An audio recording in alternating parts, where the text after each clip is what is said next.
Hind Hindi medium के छात्र कैसे तैयारी करें ताकि हम नीट के एग्ज़ाम को क्रैक कर सकें, नीट के एग्ज़ाम क्लियर कर सकें। उसके लिए कुछ टिप्स है जो आपको ध्यान से देखने की बात है और वीडियो को बिना स्किप किए हुए देखेंगे। इनके लिए मैं 3 टिप्स मैं बताऊंगा। पहला टिप्स यह है कि हिंदी मीडियम वाले जो छात्र हैं वो बायोलॉजी का आपके पास बुक भी होगा, मार्केट में उपलब्ध है, और नहीं तो गूगल प्ले से एनसीईआरटी बुक का फ्री डाउनलोड होता है, वहाँ से ऐप को डाउनलोड कर लीजिए और वहाँ से डाउनलोड करके आप रख लीजिए अपने पास, और इंग्लिश और हिंदी दोनों मीडियम में।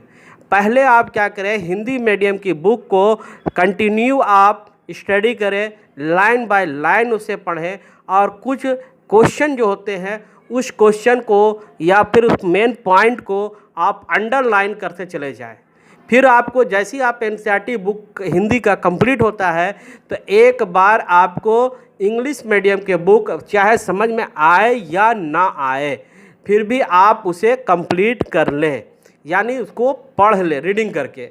उसके बाद आप जो हिंदी मीडियम में जो बुक आपने पढ़ा था उससे आप कंपेयर जब आप करेंगे तो बहुत सी बातें आपको वहाँ भी समझ में आ जाएगा। दूसरी बात यह है कि एनसीईआरटी बुक आप पढ़ेंगे। दूसरी बात यह है कि आपको प्रीवियस क्वेश्चन जो कम से कम 5 साल का प्रीवियस क्वेश्चन आपको सॉल्व कर लेना है।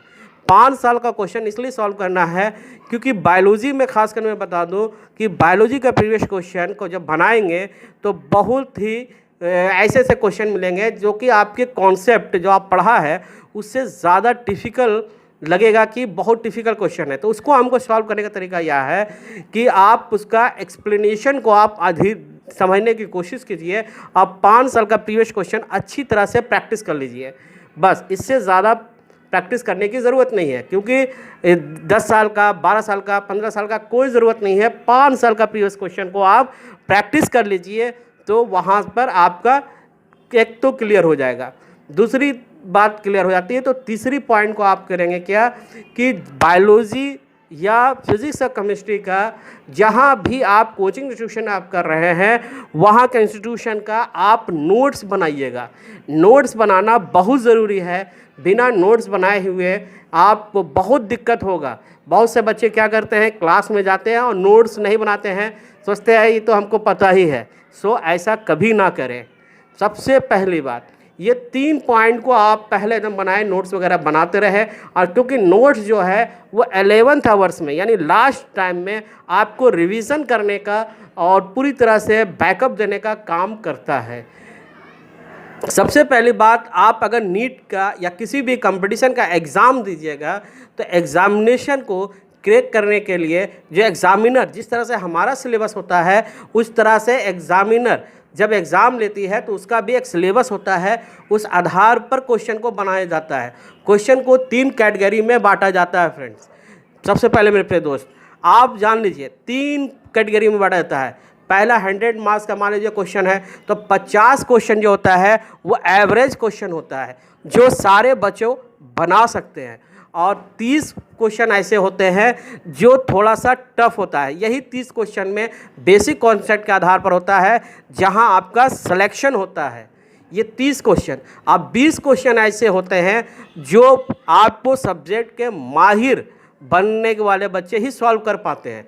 तो वैसे 20 क्वेश्चन पे आप अभी ध्यान देने की ज़रूरत आपको नहीं है, इसलिए क्योंकि हमें पहले नीट को क्रैक करना है। रैंक बनाने के लिए आप बाद में सोचिए, पहले पार्ट वाइज आप उसको डिवाइड कर दीजिए कि हमको स्टडी कैसे करना है। पहले 50 क्वेश्चन जो जनरल जो है क्वेश्चन, जो सिंपल क्वेश्चन जो बनाया जाता है वो सभी छात्रों के लिए बनाया जाता है, उसको पहले सॉल्व कर लें। अब 20 क्वेश्चन को सॉल्व करने की कोशिश करें। इतना आप 100 में 70 करते हैं तो आपका सिलेक्शन होने की उम्मीद बन जाता है। अब रह गया 20 क्वेश्चन जो काफ़ी टफ क्वेश्चन होता है, वो माहिर सब्जेक्ट वाले क्वेश्चन के लिए होता है।